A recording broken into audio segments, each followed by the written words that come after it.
Hi hello నమస్తే greetings of the day. మనం ఈరోజు ఈ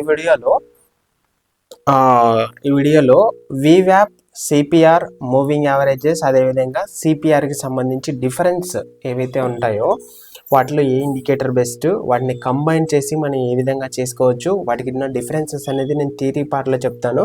దెన్ తర్వాత ప్రాక్టికల్గా ఒకసారి నేను వీడియో ఓపెన్ చేసి అక్కడ నేను చూపిస్తాను. అంటే trading view demat account trading view platform open చేసి అక్కడ వీవ్యాప్ moving averages pivots and CPR గురించి నేను చూపిస్తాను. ఏ ఇండికేటర్ మనం అది ఎలా సెలెక్ట్ చేసుకోవాలని సెర్చ్ ఆప్షన్లో ఇక్కడ. ఓకే, వీడియోలోకి వెళ్ళే ముందు మనం ఫస్ట్ 4 టాపిక్స్ అయితే ప్రతి వీడియోలో డిస్కస్ చేస్తాం. ఫస్ట్ టాపిక్ వచ్చేసి లాస్ట్ వీడియో సమ్మరీ.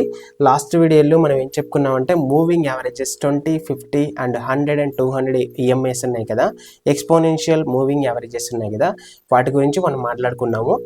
వాటిని ఎలా మనం అరేంజ్ చేసుకోవాలి ట్రేడింగ్ వ్యూ ప్లాట్ఫామ్లో అండ్ అదేవిధంగా డీమ్యాట్లో మనం ఏ విధంగా చేసుకోవచ్చు అనేసి నేను సెర్చ్ ఆప్షన్లో ఇండికేటర్స్ బటన్లోకి వెళ్ళిన తర్వాత ఎక్స్పోనెన్షియల్ మూవింగ్ యావరేజ్ అని సెర్చ్ చేయొచ్చు, లేదా ఈఎంఏ మీద క్లిక్ చేస్తే బై డిఫాల్ట్ 9 అనేది మనకు ఉంటుంది.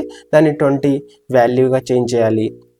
అదేవిధంగా మనం 20 తర్వాత 50, 100, 200 ఇలా మనం నెంబర్స్ అనేది చేంజ్ చేస్తే అక్కడ ఇండికేటర్ అనేది ఆ విధంగా వెళ్తుంది. మనం వాటి గురించి మనం ఇండికేటర్స్లో ఎక్స్పోనెన్షియల్ మూవింగ్ యావరేజెస్ గురించి మనం చెప్పుకున్నాం. ట్రేడింగ్ వ్యూ ప్లాట్ఫామ్లో అయితే by default okay, by default మనకి ఇక్కడ 1 మినిట్ ఇక్కడ వచ్చేస్తుంది. ఇక్కడ బై డిఫాల్ట్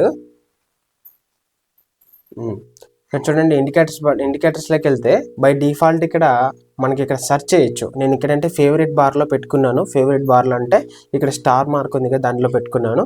మీరు కావాలంటే ఇక్కడ సెర్చ్ చేయొచ్చు. ఇక్కడ CPR with pivot levels, king research, Camarilla pivots, ప్రతిక్ 4 క్లవర్ అండ్ అదేవిధంగా ఈఎంఏ 2050 ఉంది కదా, దాన్ని డాక్టర్ స్వీట్స్.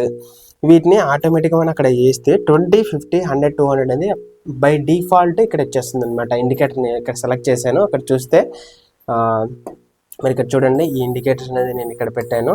కాబట్టి ఇది మనకు 20 ఎంఏ, 50 ఎంఏ, 100 అండ్ 200 ఎంఏ. చూడండి, ఈరోజు మార్కెట్ అనేది గ్యాప్ అప్ ఓపెన్ అయింది, మార్కెట్ అనేది కిందకు వచ్చింది. ఇలా మార్కెట్ 20 ఎంఏ కిందకి వచ్చింది, దాని తర్వాత ఈ 200 ఎంఏని క్రాస్ అయింది. ఇలా మనకు మార్కెట్ ఉన్నప్పుడు ట్రేడ్ అనేది ఫెయిల్ అయ్యడానికి ఛాన్సెస్ ఎక్కువగా ఉంటాయి. మార్కెట్ ఎలా ఉండాలంటే మనకు 20 ఎంఏలా స్టార్ట్ అయినప్పుడు ఇక్కడ తర్వాత 50 ఎంఏ, తర్వాత దాని కింద 100 ఎంఏ, దాని తర్వాత మనకు 200 ఎంఏ. అంటే ఇక్కడికి వచ్చిన తర్వాత మనకి ఇక్కడ ఏమవ్వాలి, ఇక్కడ సపోర్ట్ లాగా తీసుకొని ఇక్కడ బౌన్స్ బ్యాక్ అవ్వాలి. అప్పుడే మనకు మళ్ళీ రిటర్న్ ఎక్కువ ఛాన్సెస్ అనేది ప్రాఫిట్ చేయడానికి ఈ మూవింగ్ యావరేజెస్ ఇండికేటర్స్తో మనం ప్రాఫిట్ చేసుకోవచ్చు. బట్ ఇక్కడ ఏమైంది, మార్కెట్ పైనుంచి ఇలా కిందకి వచ్చేసింది. దాని తర్వాత వచ్చిన తర్వాత ఇక్కడ చూడండి 20 ఎంఏని టచ్ అవ్వాల. 20 ఎంఏని ఎప్పుడు టచ్ అయింది, దాని తర్వాత 12కి ఏమో టచ్ అయింది. దాని తర్వాత 12కి టచ్ అయిన తర్వాత కూడా ఇక్కడ ఎగ్జాక్ట్లీ ఇక్కడ ఏమైంది, మనకు బ్రేక్ అవుట్ అయింది. బ్రేక్అవుట్ అంటే ఇక్కడ నుంచి క్యాండిల్ అనేది ఎగ్జాక్ట్గా ఇక్కడ చూడండి, నేను ఒక క్యాండిల్ చూపిస్తాను. ఈ క్యాండిల్ చూస్తే ఈ పక్కన ఉన్న క్యాండిల్స్, రిమైనింగ్ క్యాండిల్స్ అవి పైకి వెళ్ళడానికే చూస్తున్నాయి. అంటే ఇక్కడ బ్రేక్అవుట్ అయ్యి ఇండికేటర్స్ మళ్ళీ కిందకు వచ్చాయి. కిందకు వచ్చిన తర్వాత మళ్ళీ బౌన్స్ బ్యాక్ అయ్యి పైకి మాత్రమే వెళ్ళే ఛాన్సెస్ ఎక్కువగా ఉంటాయి. అలానే ఇప్పుడు ఎప్పుడైతే దీన్ని టచ్ అయి ఉంటుందో, ఈ ఇండికేటర్ని టచ్ అయిన తర్వాత ఇక్కడ నుంచి ఈ ఇండికేటర్ 20 ఎంఏ నుంచి రివర్స్ బ్యాక్ అవ్వడానికి ఛాన్సెస్ ఉంటుంది. వన్స్ అక్కడ మనకు ఆ క్యాండిల్ ఎగ్జాక్ట్గా క్యాండిల్ ఎలా ఉండాలంటే ఇలా మనకు ఇలా ఇండికేటర్ అనేది 20 ఎంఏ ఇలా ఉండాలన్నమాట. ఓకే, ఇది మనకు ఒక క్యాండిల్ ఏదైనా green candle or red candle ఏదైనా ఉంటే మనకి ఇక్కడ రెడ్ క్యాండిల్ ఉంటే ఇంకొంచెం సేఫ్ అనమాట. కింద నుంచి వస్తే ఎక్కువగా మనకి రివర్స్ అవ్వడానికే ఛాన్సెస్ ఉంటుంది. ఓకే, లేదా మనకి ఇక్కడ ఈ విక్ ఉంది చూసారా, ఈ విక్ దగ్గర నుంచి టచ్ అయినా కూడా మళ్ళీ రివర్స్ అవ్వడానికే ఛాన్సెస్ ఎక్కువగా ఉంటాయి. ఓకే, మనం ఏ క్యాండిల్ అయినా ఇది వచ్చేసి ఎలా ఉంటుంది, ఇది వచ్చేసి బాడీ. ఓకే, ఆ పైన వచ్చేసి విక్ అంటారు, ఈ కొంచెం వచ్చేసి విక్ అంటారు. ఓకే, విక్ WICK విక్. ఇలా మనకు ఈ విధంగా ఉన్నప్పుడు మనం ట్రేడ్ చేయకూడదు. అందుకే ఇక్కడ మనకి ఏమైంది, ఇక్కడేమో బ్రేక్అవుట్ అయింది, దాని తర్వాత మళ్ళీ సపోర్ట్ తీసుకొని పైకి వెళ్ళింది. మళ్ళీ ఇక్కడ కూడా బ్రేక్అవుట్ అయింది 50 ఎంఏని, మళ్ళీ పైకి వెళ్ళింది. ఇక్కడ చూడండి ఎగ్జాక్ట్ ఇక్కడ ఏమైంది, ఇక్కడ నుంచి రెసిస్టెన్స్ లాగా ఫామ్ అయ్యి రెడ్ క్యాండిల్ వచ్చేసింది కిందకి. అక్కడ మనం స్కాల్పింగ్తో ఒక 10-15 పాయింట్స్, ఒక 5-10 రూపీస్ లేదా ఒక 3-5% అనేది ప్రాఫిట్ తీసుకోవచ్చు. దీని తర్వాత మార్కెట్ మళ్ళీ ఇక్కడ టచ్ అయిన తర్వాత మళ్ళీ మనం ట్రేడ్ అనేది తీసుకోవచ్చు. ఓకే, ఇక్కడ ట్రేడ్ అనేది తీసుకోవచ్చు. బట్ ఇక్కడ మళ్ళీ బ్రేక్అవుట్ అయింది, పైకి వెళ్ళిపోయింది. మళ్ళీ 200 EMA బ్రేక్అవుట్ అయింది, కిందకు వచ్చేసింది. ఇక్కడ నుంచి సపోర్ట్ తీసుకోకుండా ఇక్కడ మళ్ళీ డ్రాప్ అయిందనమాట, కిందకు వచ్చేసింది. బెయిట్స్ అనేది అటాక్ చేశారు. ఓకే, నేను ఇప్పుడు 20, 50, 100, 200 EMAs బ్యాంక్ నిఫ్టీ ఫ్యూచర్స్లో ఏ విధంగా వర్కౌట్ అవుతాయి. ఇక్కడికి వెళ్తే బ్యాంక్ నిఫ్టీ ఇండెక్స్ ఫ్యూచర్స్ మీద క్లిక్ చేయాలి. క్లిక్ చేసిన తర్వాత మనం ఒక ప్రీవియస్ ఒక చోటు కిందకి వెళ్దాం, ఇలా బ్యాక్ వెళ్దాం. ఇంకా మనం బ్యాక్కి వెళ్తే ఇంకోసారి ఇక్కడ చూపిస్తాను. ఇది చూడండి, ఇక్కడ మార్కెట్ 20, ఇది చూస్తే 20 EMA, 50 EMA and 200 EMA, 20 EMA red colour, 50 EMA, 100 and 200 EMAs ఉన్నాయి. ఇప్పుడు ఈ 20 EMA నుంచి ఇక్కడ ఏమైనా రివర్స్ అయ్యే ఛాన్సెస్ ఎక్కువగా ఉంటాయి. వన్స్ దీన్ని బ్రేక్ డౌన్ అయిన తర్వాత నెక్స్ట్ ఈ 50 EMA ఏదైతే ఉందో అక్కడ సపోర్ట్ మనం మళ్ళీ తీసుకొని రివర్స్ అయినా అయ్యే ఛాన్సెస్ కూడా ఎక్కువగా ఉంటుంది. ఇప్పుడు చూస్తే మనకు మార్కెట్ చూడండి, ఇక్కడ బ్రేక్ డౌన్ అయింది. తర్వాత ఇక్కడ మనకు ఇక్కడ ఏమైంది, ఇక్కడ రెసిస్టెన్స్ లాగా ఫామ్ అయ్యి మళ్ళీ కిందకు వచ్చేసింది. నేను ఇంకొకటి చూపిస్తాను. ఓకే, ఇప్పుడు ఇక్కడ చూస్తే నెక్స్ట్ ఇక్కడ 20 EMA అయింది, మళ్ళీ ఇక్కడ నుంచి మళ్ళీ కిందకు వచ్చేసింది. ఇక్కడ మళ్ళీ చూస్తే ఈ ఏరియాలో పైకి వెళ్ళడానికి ట్రై చేసింది, మళ్ళీ కిందకు వచ్చేసింది. అంటే స్ట్రెంత్ మార్కెట్లో లేదు. దీన్ని బట్టి ఈఎంఐస్ ఇండికేటర్స్ అనేది మనం ఏం చేయాలంటే స్కాల్పింగ్ కోసం మనం యూజ్ చేయాలి. ఓకే, స్కాల్పింగ్ అంటే నెంబర్ ఆఫ్ ఓవర్ ట్రేడింగ్ అవుతుంది, ఎక్కువ ట్రేడ్ తీసుకోవాల్సి వస్తుంది, ఎక్కువ క్యాపిటల్ కావాలి, అండ్ మనకు తక్కువ ప్రాఫిట్స్ 3%, 5% ఒక్కొక్క ట్రేడ్లో మనం తీసుకొని పక్కకు వస్తుండాలి. స్టాప్ లాస్ అనేది మనం పెట్టుకుంటే ప్రతిసారి స్టాప్ లాస్ అనేది హిట్ అవుతుంటుంది. అంటే మనం స్టాప్ లాస్ 10% పెట్టుకుంటే మనం ప్రాఫిట్ ఎంత ఎక్స్పెక్ట్ చేస్తున్నాం, 3-5% అనేది ఎక్స్పెక్ట్ చేస్తున్నాం. కాబట్టి మనం స్కాల్పింగ్ అనేది అలవాటు చేసుకోవాలి తప్ప ఇలాంటి వాటిల్లో ఇండికేటర్స్ యూజ్ చేసి మనం మేజర్గా ఎక్కువ ప్రాఫిట్స్ అయితే మనం ఇక్కడ ఎంకరేజ్ చేసుకోవాలి. అండ్ మనం ఇక్కడ ఎక్కువ ప్రాఫిట్ నుంచి కూడా బుక్ చేసుకోవాలి. ఇక్కడ చూస్తే ఇక్కడ నేను ఇక్కడ 3 minutes టైం ఫ్రేమ్ పెట్టాను. ఇక్కడ 3 minutes టైం ఫ్రేమ్లో ఇక్కడ 20 EMA చూడండి, ఇక్కడ 20 EMA ఇక్కడ టచ్ అవడానికి కిందకు వచ్చేసింది. మళ్ళీ ఈ ఏరియాకి వచ్చిన తర్వాత మళ్ళీ కిందకు వచ్చేసింది. మళ్ళీ ఇక్కడికి వచ్చిన తర్వాత మళ్ళీ మార్కెట్ అనేది పైకి వెళ్ళిపోయింది. ఇక్కడ మళ్ళీ సపోర్ట్ పైనుంచి కిందకు వచ్చి సపోర్ట్ లాగా ఉంది. అంటే మార్కెట్ ఎప్పుడైనా ఇండికేటర్ ఇది ఒక 20 EMA అనుకుందాం. మార్కెట్ ఇలా కింద నుంచి ఇలా పైకి వెళ్తుంది, కింద నుంచి ఇలా నెమ్మదిగా ఇలా వస్తున్నప్పుడు ఏమవుతుందంటే ఇది రెసిస్టెన్స్ లాగా ఫేస్ అయ్యి మళ్ళీ కిందకు వచ్చే ఛాన్సెస్ ఎక్కువగా ఉంటాయి. వన్స్ ఇది బ్రేక్ అవుట్ అయింది అనుకోండి, అంటే దాన్ని దాటి పైకి వచ్చినప్పుడు మళ్ళీ ఇక్కడ 50 EMA ఉంటే మళ్ళీ అదొక రెసిస్టెన్స్ లాగా ఫామ్ అవుతుంది. ఇక్కడ 100 ఉంటే అదొక రెసిస్టెన్స్ లాగా ఫామ్ అవుతుంది. 200 ఉంటే అదొక రెసిస్టెన్స్ లాగా ఫామ్ అవుతుంది. ఇప్పుడు అదేవిధంగా మన రివర్స్ మార్కెట్ ఇది 20 EMA, 50 EMA, 100 EMA and 200 EMA ఇలా ఉన్నప్పుడు కూడా మనకు ఈ 20 EMA సపోర్ట్ లెవెల్ లాగా పనిచేస్తుంది. అండ్ దాని తర్వాత ఇంకొక ఇండికేటర్ 50 days EMA అనేది కూడా మనకు సపోర్ట్ లాగా వర్క్ అవుతుంది. ఇలా మనం మూవింగ్ యావరేజెస్ని ఈ విధంగా మనం స్టాక్స్లోనే కాకుండా ఎనీ టైం ఫ్రేమ్లో ఇండెక్సెస్లో అదేవిధంగా ఈక్విటీస్లో కూడా బ్లైండ్గా ఫాలో అవ్వకుండా ఇప్పుడు IRDA ఎక్కడ ఇన్వెస్ట్ చేయాలి అనే మనకు వచ్చినప్పుడు IRDA మీద క్లిక్ చేసి ఇక్కడ చూస్తే మనం ఇక్కడ టైం ఫ్రేమ్ పెట్టాలి. ఇక్కడ time frame day time frame పెట్టాలి. ఇప్పుడు ఇక్కడ ఎంత ఉంది, 166 దగ్గర ఉంది.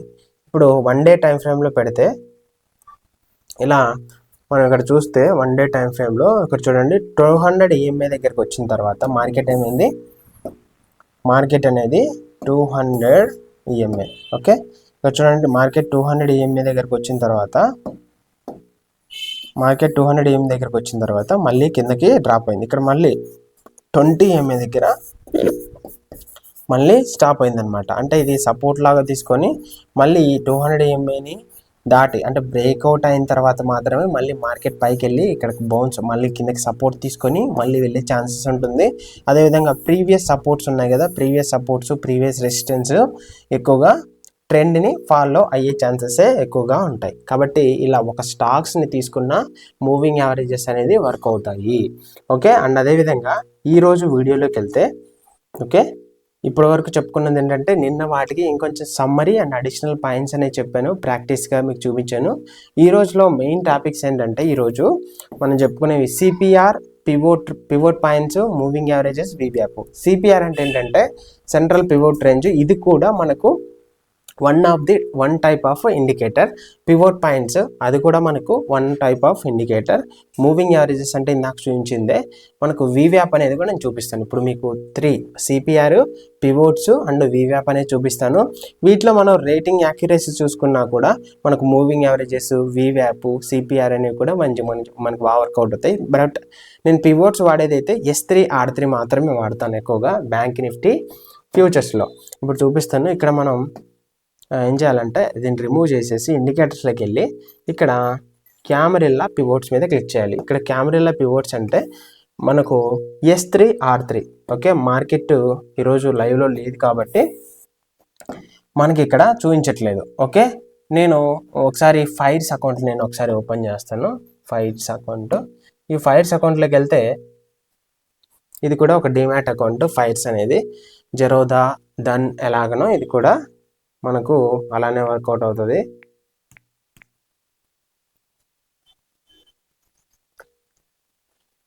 ఇక్కడ నేను ఇండికేటర్స్ అనేది ఇక్కడ నేను ఉంచాను అనమాట. ఇక్కడ ఇండికేటర్స్ అనేది ఉంచడం వల్ల ఇక్కడ చూపిస్తుంది. ఇప్పుడు పివోట్స్, ఇప్పుడు నేను ఇక్కడ వీవ్యాప్ అనేది ఫస్ట్ నేను పివోట్ చూపిస్తాను. మూవింగ్ యావరేజెస్ అనేది మీకు ఆల్రెడీ తెలుసు. ఒకరోజు 20 MA 50 MA ఇలా ఉంటాయి. ఇక్కడ చూడండి, ఇవి పివోట్స్. ఈ పివోట్స్లో నేను సెట్టింగ్స్ అనేది చేశాను. ఇక్కడ సెట్టింగ్స్లోకి వెళ్తే మనకి ఎన్ని కావాలి, ఇక్కడ S1, S2, S3, S4 అంటే by default support and resistance ఆటోమేటిక్గా వస్తాయి బేస్డ్ ఆన్ మ్యాథమెటికల్ క్యాలిక్యులేషన్స్ అనేది ఇక్కడ ఇవ్వడం వల్ల. ఇక్కడ కెమెరాలో వేస్తే కెమెరాల, ఫిబొనాచి అండ్ వుడీ, క్లాసిక్ ఇవన్నీ ఉంటాయి ట్రెడిషనల్. మనం కెమెరాలోకి వెళ్ళి సెలెక్ట్ చేయాలి. అది కూడా బ్యాంక్ నిఫ్టీ ఫ్యూచర్స్లో మనం S3, R3 మాత్రమే ఉంచేసి రిమైనింగ్ అన్ని మనం బై డిఫాల్ట్ అని క్లిక్ చేయాలి. చేసిన తర్వాత ఇక్కడ S3, R3 వస్తుంది. S3, R3 is very very important in bank Nifty ఫ్యూచర్స్లో, వెరీ వెరీ ఇంపార్టెంట్. ఓకే, అలానే వీటికి తోడు మనం ఈఎంఐస్ యాడ్ చేస్తే, ఓకే, ఇక్కడ ఇవి పివోట్స్ అనేది ఏంటంటే కింద S3 అంటే సపోర్టు, R3 అంటే రెసిస్టెన్స్. R3 అంటే మ్యాక్సిమం రెసిస్టెన్స్, మ్యాక్సిమం సపోర్ట్స్ అనేది అవి. వీటికి మనం మూవింగ్ యావరేజెస్ యాడ్ చేసి మనం ఏం చేయాలంటే ఇక్కడ 20 MA అనేది బ్యాంక్ నిఫ్టీ ఫ్యూచర్స్లో మ్యాగ్నెట్ అనమాట. ఇప్పుడు చూడండి, ఈరోజు కంపల్సరీ మ్యాగ్నెట్ దీన్ని టచ్ అవుతుంది. అది కూడా ఇండికేటర్ అనేది అలా వాల్ అవుతూ ఉంటుంది, వాల్గా వెళ్తూ ఉంటుంది, ఇంక్లైన్గా మనకు అప్రోచ్ అవుతూ వెళ్తూ ఉంటుంది. కాబట్టి మనకు ఇప్పుడు S3, ఇక్కడేమో S3 ఉంది, ఇక్కడేమో 20 MA ఉంది. ఓకే, ఇప్పుడు ఎప్పుడైతే ఇండికేటర్స్, ఇప్పుడు సపోజ్ ఇక్కడ మనకు 20 MA ఉంది, ఇక్కడ చూడండి 20 MA ఇక్కడ ఉంది అనుకుందాం, ఇక్కడ R3 ఉంది. ఇప్పుడు మార్కెట్ అనేది ఇలా వచ్చేసి ఇక్కడికి వచ్చినప్పుడు మనకు ఇది బాగా రెసిస్టెన్స్ లాగా పనిచేస్తుంది. అంటే ఇప్పుడు 2 ఇండికేటర్స్ మనకి ఇక్కడ పనిచేస్తున్నాయి. ఒకటి వచ్చేసి క్యామరిల్లా R3, రెండోది వచ్చేసి 20 MA అనేది ఇది పనిచేస్తుంది అనమాట. అట్లా 2 ఇండికేటర్స్ లేదా 3 ఇండికేటర్స్ ఉన్నప్పుడు ఎక్కువ మనకు ప్రిడిక్టబిలిటీ, మనకు ప్రిడిక్షన్ అనేది ఎక్కువగా ఉండడం వల్ల మనం ప్రాఫిట్స్ అనేది ఎర్న్ చేసుకుంటాం. ఇలా మళ్ళీ మార్కెట్ కిందకు వచ్చే ఛాన్సెస్ ఉంది. లేదు 20 MA అనేది ఇక్కడ ఉంది. ఓకే, 20 MA అనేది నేను ఒకసారి చూపిస్తాను. 20 MA అనేది ఇక్కడ ఉంది అనుకుందాం. ఇలా 20 MA ఉంది, ఇక్కడ మనకు R3 ఉంది. ఓకే, ఇది S3. ఓకే, ఇది 20 MA కదా. ఇప్పుడు మార్కెట్ అనేది ఇలా పైకి వెళ్ళింది.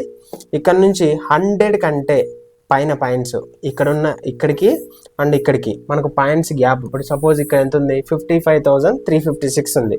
అదే 20 MA ఇండికేటర్ కూడా 55,000 సపోజ్ ఒక 110 ఉంది. అంటే 100+ పాయింట్స్ కంటే ఎక్కువగా ఉంటే మనకు మార్కెట్ ఏమవుతుంది, మళ్ళీ 20 MA దగ్గరికి వచ్చే ఛాన్స్ ఉంది. అంటే అప్పుడు మనం పుట్ సైడ్ తీసుకోవాలి.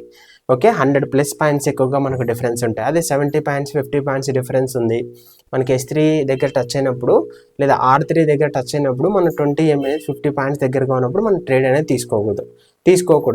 100+ పాయింట్స్ ఎక్కడైతే ఉంటాయి, 100 పాయింట్స్ 150 పాయింట్స్ మళ్ళీ బౌన్స్ బ్యాక్, రివర్స్ అయ్యే ఛాన్సెసే ఎక్కువగా ఉంటుంది అనమాట. నేను ఇప్పుడు ఒకసారి చూపిస్తాను. ఇక్కడ బ్యాక్ వెళ్తే ఒక మంచి ట్రేడ్ అనేది చూపిస్తుంది చూడండి.